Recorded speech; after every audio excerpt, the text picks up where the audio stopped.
ಇಲ್ಲಿ ನಡೆದಿರುವಂತಹ ರಂಗಭೂಮಿಯ ಹಿರಿಯ ಮನಸ್ಸುಗಳಿಗೆ ಇರುವಂತಹ ಎಲ್ಲ ಕಿರಿಯರಿಗೆ ಸೌರಭ 25ಕ್ಕೆ ಪ್ರೀತಿಯ ಸ್ವಾಗತ.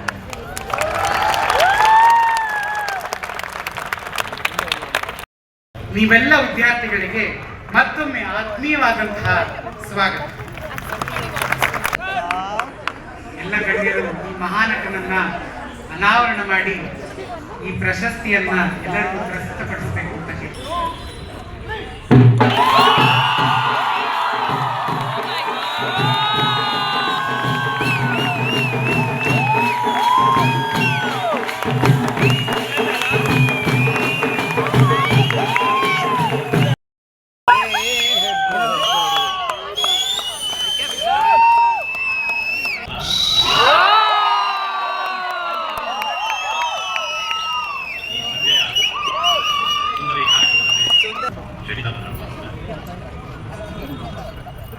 ಇಲ್ಲಿ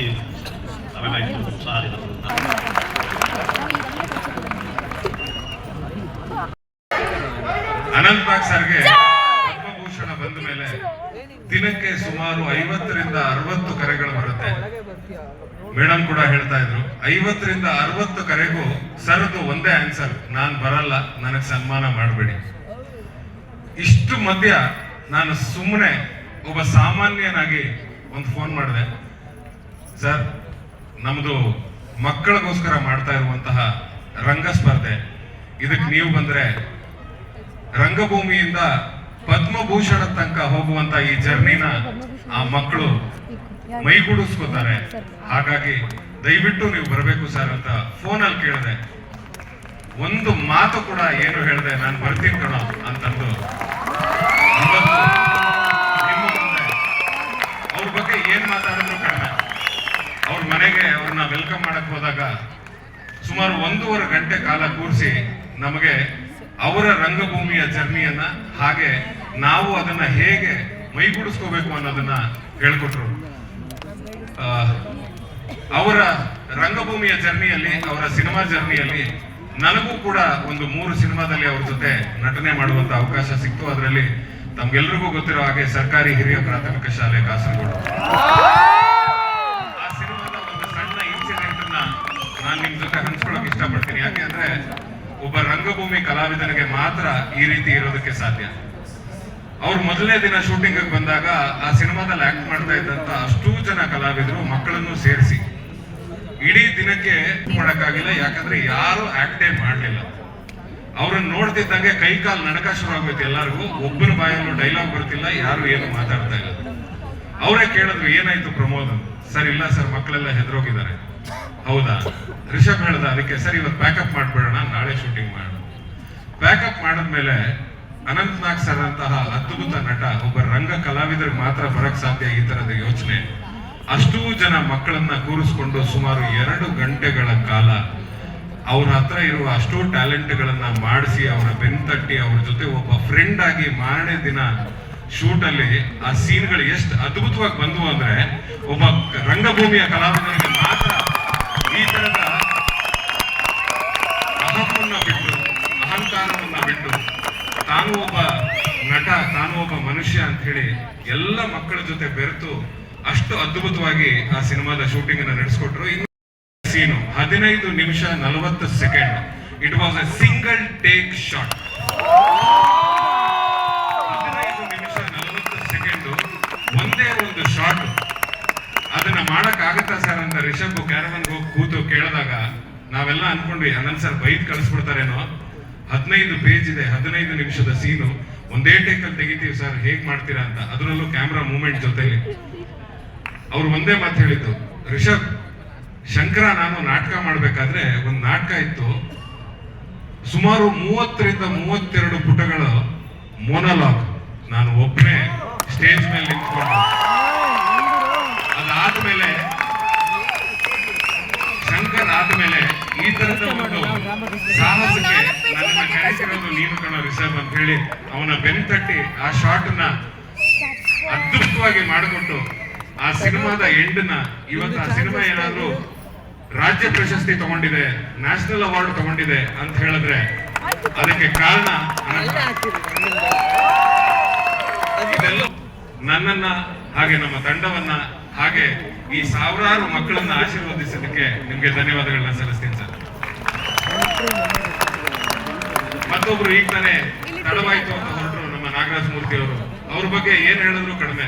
ಹುಡುಗನ ಜೊತೆ ಹುಡುಗನಾಗಿ, ಮುದುಕರ ಜೊತೆ ಮುದುಕರಾಗಿ, ಕುಣಿಯೋರ ಜೊತೆ ಕುಣಿತಾರೆ, ಹಾಡೋರ ಜೊತೆ ಹಾಡ್ತಾರೆ, ನಾಟಕ ಮಾಡೋರ ಜೊತೆ ನಾಟಕ ಮಾಡ್ತಾರೆ. ಯಾವತ್ತಿಗೂ ನಮ್ಮ ಬೆನ್ನೆಲುಬಾಗಿ ನಮ್ಮ ಜೊತೆ ನಿಂತು ಅವರ ಪ್ರೇರಿತ ಕಾಂಪಿಟೇಷನ್ ಅನ್ನ ನಾವು ಇವತ್ತು ಸೌರಭ ಅಂತ ಹೇಳಿ ನಿಮ್ಮ ಮುಂದೆ ತಂದು ಪ್ರದರ್ಶಿಸ್ತಾ ಇದೀವಿ ಅಂದ್ರೆ ಅದಕ್ಕೆ ನಮ್ಮೆಲ್ಲರಿಗೂ ಬೆನ್ನೆಲುಬಾಗಿ ನಿಂತಿದ್ದು ನಾಗರಾಜ್ ಮೂರ್ತಿ ಅವರು.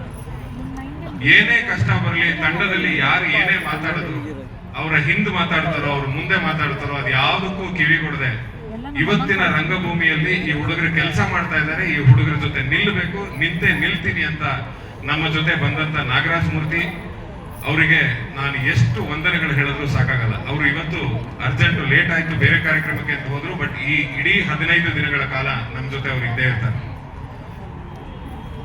ಮತ್ತೊಬ್ರು ವ್ಯಕ್ತಿ, ನಾವು 6 ಅಡಿ ಕಟ್ಔಟ್ ಅಂತೀವಿ, ಅವ್ರು 6.5 ಅಡಿ ಕಟ್ಔಟ್, ಶಶಿಧರ್ ಅಡಪ ಸರ್. ಈ ಕಾರ್ಯಕ್ರಮವನ್ನ ನಾವು ಕೈಗೆತ್ಕೊಂಡಿದೀವಿ ಸರ್. ಅದೊಂದು ಕಾಲೇಜು, ಅಂತರ ಕಾಲೇಜು ರಂಗಸ್ಪರ್ಧೆ ಮಾಡ್ತಾ ಇದೀವಿ ಅಂತ ಹೇಳಿದಾಗ ಬಹಳ ಖುಷಿ ಪಟ್ಟು, ಪರವಾಗಿಲ್ಲ ಕಣೋ, ಸಿನಿಮಾಗೆ ಎಲ್ಲರೂ ಹೋಗಕ್ ಆಸೆ ಪಡೋ ಟೈಮಲ್ಲಿ ರಂಗಭೂಮಿಗೆ ವಾಪಸ್ ಬರ್ತಿದ್ಯಾ ಅಂತ ಹೇಳಿ ಬೆನ್ನು ತಟ್ಟಿ ಈ ಅದ್ಭುತವಾದ ಮಹಾನಟನನ್ನ ಮಾಡಿಕೊಟ್ಟಿದ್ದವರು. ಈ ಮಹಾನಟನನ್ನ ನೋಡಿದಾಗ ನಿಮ್ಗೆಲ್ರಿಗೂ ಗೆಲ್ಲಬೇಕು ಅನ್ಸುತ್ತೆ, ಬಟ್ ಯಾರಿಗೂ ಇದನ್ನ ಎತ್ಕೊಳಕ್ಕಾಗಲ್ಲ. ಯಾಕಂದ್ರೆ ಅವರೇ ಹೇಳದಂತೆ ಇದು 55ರಿಂದ 60 kg ತೂಕ ಇದೆ. ಯಾವುದೋ ಒಂದು ಅಂತರ ಕಾಲೇಜು ರಂಗ ಸ್ಪರ್ಧೆಯಲ್ಲಿ ಅಥವಾ ಯಾವುದೇ ಒಂದು ಸ್ಪರ್ಧೆಯಲ್ಲಿ ಇಷ್ಟು ತೂಕದ ರೋಲಿಂಗ್ ಶೀಟ್ ಇವತ್ತವರೆಗೂ ಇಲ್ಲ. ಇದನ್ನ ನೀನು ಗಿನ್ನಿಸ್ ರೆಕಾರ್ಡ್ಗೆ ಕಳಿಸ್ಬೋದು ಪ್ರಮೋದ್ ಅಂತ ಹೇಳಿದವರು ನಮ್ಮ ಅಡಪ ಸರ್. ಆ ಪ್ರಯತ್ನ ನಾನು ಮಾಡ್ತೀನಿ ಸರ್. ನಿಮ್ಮ ಆಶೀರ್ವಾದ ನಮ್ಮ ಮೇಲೆ ಹೀಗೆ ಇರಲಿ. ನೀವೀಗ ನೋಡಿರೋದು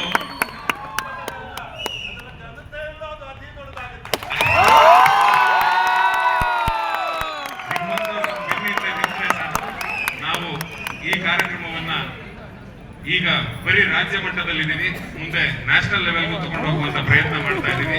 ಅದು ನಿಮ್ಮೆಲ್ಲರ ಆಶೀರ್ವಾದದ ಜೊತೆಗೆ ನಾವು ಮುಂದುವರಿತೀವಿ ಅಂತ ಹೇಳೋದಕ್ಕೆ ಇಷ್ಟಪಡ್ತೀನಿ.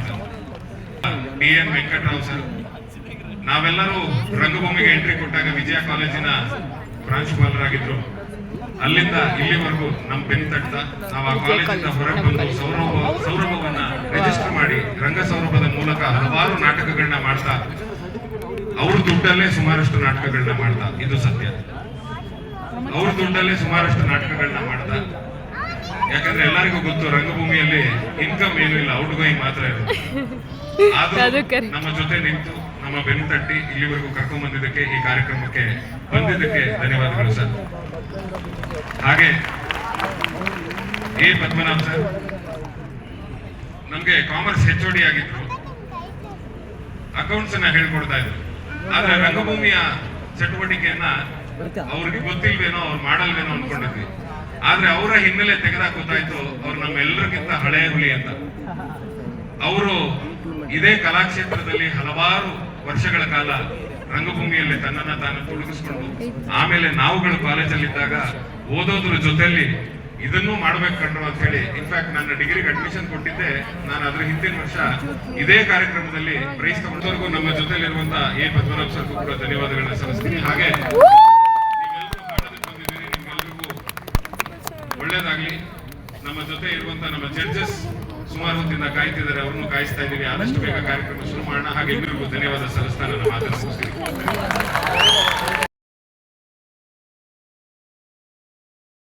ಹೆಸರು ಹೇಗೆ ಬಂತು ಅನ್ನುವುದನ್ನು ಈ ಜನಪದ ಗೀತೆಯ ಮೂಲಕ ನಾವು ನಿಮ್ಮ ಮುಂದೆ ಪ್ರಸ್ತುತಪಡಿಸಿದ್ದೇವೆ.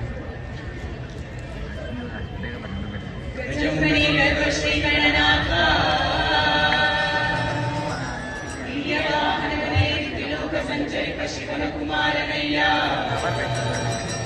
ಮೊದಲು ನಿಮ್ಮ ಪಾದ ಕಮಲಗಳಿಗೆ ಶರಣು ಶರಣಯ್ಯ.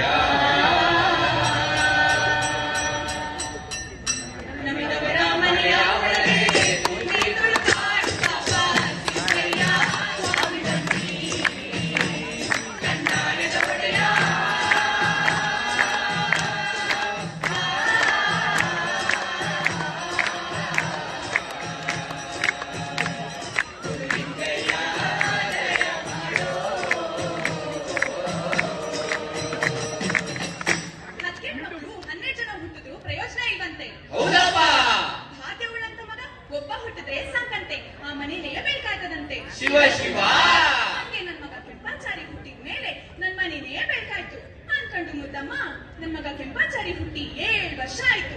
ಅವನು ಹುಟ್ಟಾಗಿಂದ ಒಂದಿನಾನು ತಪ್ಪಿಸ್ದಂಗೆ ನೊರೆ ಹಾಲನ್ನ ಕರೆದು ಕೊಡ್ತಾ ಇದ್ದೀನಿ. ಅವನು ಕುಲ್ಮೆ ಕಚೇರಿಯಿಂದ ಬರುವಂತ ಹೊತ್ತಾಯ್ತು. ಅವನ್ಗೆ ನೊರೆ ಹಾಲನ್ನ ಕರೆದು ಕೊಡ್ಬೇಕಂತ ಮುದ್ದಮ್ಮ ಏನ್ ಮಾಡ್ತಾಳಪ್ಪ ಅಂದ್ರೆ, ಅವಳು ಹಸುವನ್ನೇ ಕಟ್ಟುಕೊಂಡು ಕರುವನ್ನೇ ಕಟ್ಟಿಕೊಂಡು ಹಂಚಿನನ್ನೆಯ ತೆಗೆದು ಕಣ್ಣಿಗೆ ಮುಟ್ಟುಕೊಂಡು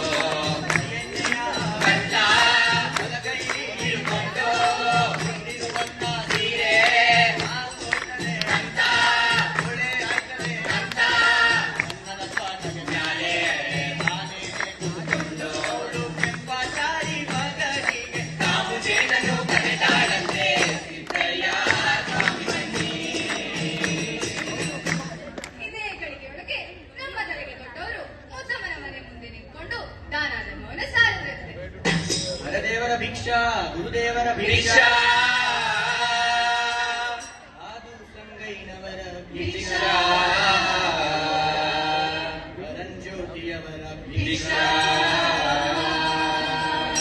ಯಾರವ್ವ ಮನೆಯೊಳಗೆ ಯಾರು ತಂದ ಮನೆಯೊಳಗೆ ವರಕುಮ ಒಂದು ಬಾಗಿಲಲ್ಲಿ ನಿಂತು ನಿಧಾನ ನೀನು ಮಗಳೇ ನಂಗೆ ಧರ್ಮ ನೀನು ಮಗಳೇ ನೀಡಿದರೆ ಲಕ್ಷಾದ ಒನ್ನುವುದು ವರಕುಮ ಒಂದು ಬಾಗಿಲಲ್ಲಿ ನಿಂತು ನಿಧಾನ ನೀನು ಮಗಳೇ ನಂಗೆ ಧರ್ಮ ನೀನು ಮಗಳೇ ಅಂದ್ರಂತೆ. ಈ ಮುದ್ದಮ್ಮನ್ಗೆ ದಾನ ಅಂದ್ರು ಲಕ್ಷವಿಲ್ಲ, ಭಿಕ್ಷೆ ಅಂದ್ರು ಲಕ್ಷವಿಲ್ಲ, ನೀಡಿದ ಕಾಲು ತೆಗಿಲಿಲ್ಲ, ನಿಜಭಕ್ತಿ ತೋರಲೇ ಇಲ್ಲ. ಈ ಮುದ್ದಮ್ಮನ್ಗೆ ದಾನ ಕೊಟ್ಟಂತ ಗುರು ನಾನು ಯಾರು ಈ ಕರೆಗೆ ಈ ಮುದ್ದಮ್ಮನ್ಗೆ ದಾನ ಧರ್ಮವನ್ನ ಸಾರಕ್ಕೆ ಬಂದ್ರೆ ಈ ಒಂದು ಓಡ್ ಬಂದು ಒಂದ್ಸತಿ ನನ್ ಮುಖವಾ ನೋಡ್ಬಾರ್ವಾ? ಹೋದ್ರೆ ಹೋಗಿ ಉತ್ತರ ದೇಶದಿಂದ ತಂದಿರುವಂತ ಈ ಕಂದಾಯಕ್ಕಾದ್ರೂ ಒಂದು ಗಂಧದ ಕಡ್ಡಿನಾದ್ರೂ ಇಲ್ಲಿ ಇವಳಿಗೆ ಇವಳ ಚಾಕ್ರಿನೇ ಹೆಚ್ಚಾಯ್ತು. ನನ್ ಮೈಮೆ ಮೈಕಾರವನ್ನ ತೋರ್ತೀನಿ ಅನ್ಕೊಂಡು ನಮ್ಮ ಧರೆಗೆ ದೊಡ್ಡವರು ತಂಬೂರಿಯನ್ನ ಮಾಡಿ ಗದ್ದರವನ್ನ ಮಾಡಿ ಅವರು ಹಿಂದಲ ಪಾದ ತೆಗೆದು ಮುಂದಲ ಪಾದ ತೆಗೆದು ಮುಂದಲ ಪಾದದಲ್ಲಿ 200 ಹೆಜ್ಜೆ ಚಲಿವೆಂದು ಮುಂದಲ ಪಾದದಲ್ಲಿ 200 ಹೆಜ್ಜೆ ಚಲಿವೆಂದು ತಂಬೂರಿಯ ನಾದಕ್ಕೆ ಶಬ್ದಕ್ಕೆ ಹಾಲು ಕೊಡುವ ಕಾಮಧೇನು ಜಲ್ಲ ಜಲ್ಲನೆ ಬೆದರಿದಲ್ಲ ಸಿದ್ದಯ್ಯ ಸ್ವಾಮಿ ಬನ್ನಿ. ನಮ್ಮ ಧರೆಗೆ ದೊಡ್ಡವರು ತಂಬೂರಿಯನ್ನ ಪೂಜು ಮಾಡಿ ಗದ್ದರವನ್ನ ರಾಗ ಮಾಡಬೇಡಿಗೆ ಆ ಹಸ ಹಾಲು ಕೊಟ್ಟಿದ್ದಲ್ಲ ಅದೇನಪ್ಪ ಮಾಡ್ತು ಅಂದ್ರೆ ಏನಪ್ಪ ಮಾಡ್ತು?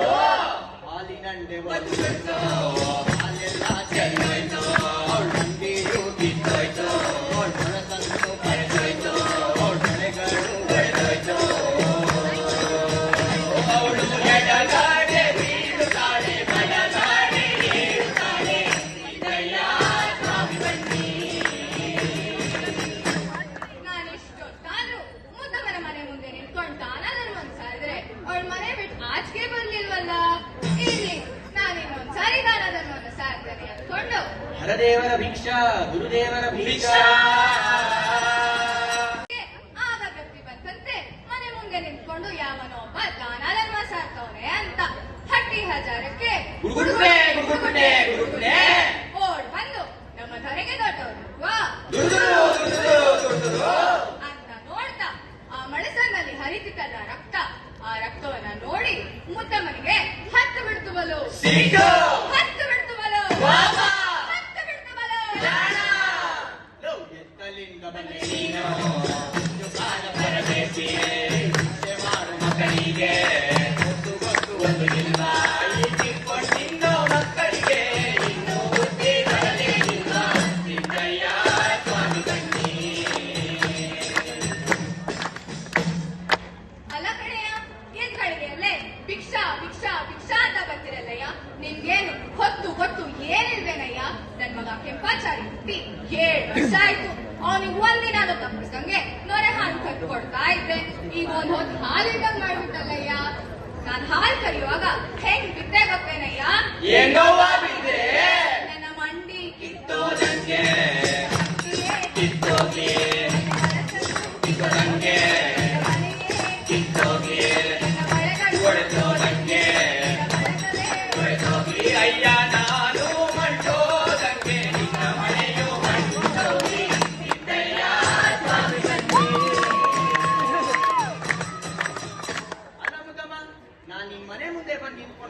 ಧರ್ಮವನ್ನ ಸಾರಿದ್ರೆ ನಿನ್ ಮನೆ ಅಂತ ಮೊದಲವ.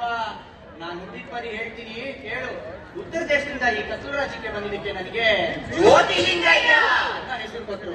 ನಮ್ಮ ಮೈಸೂರು ಮಹಾರಾಜರು ನನಗೆ ಅಂತ ಹೆಸರು ಕೊಟ್ಟರು. ನಮ್ಮ ಮುಸಲ್ಮಾನ ಬಂಧುಗಳು ಹಸ್ತವನ್ನ ಊರಿ ಅದೇ ಅಲ್ಲ ಅಂತ ಕೂಗಿದಕ್ಕೆ ಅಂತ ಹೆಸರು ಕೊಟ್ಟರು. ನಾನ್ ನಿನ್ ಮನೆ ಮುಂದೆ ಬಂದು ನಿಂತ್ಕೊಂಡು ದಾನ ಧರ್ಮವನ್ನ ಸಾರಿದ್ರೆ ನಿನ್ ಮನೆ ಅಂತ ಮೊದಲವ.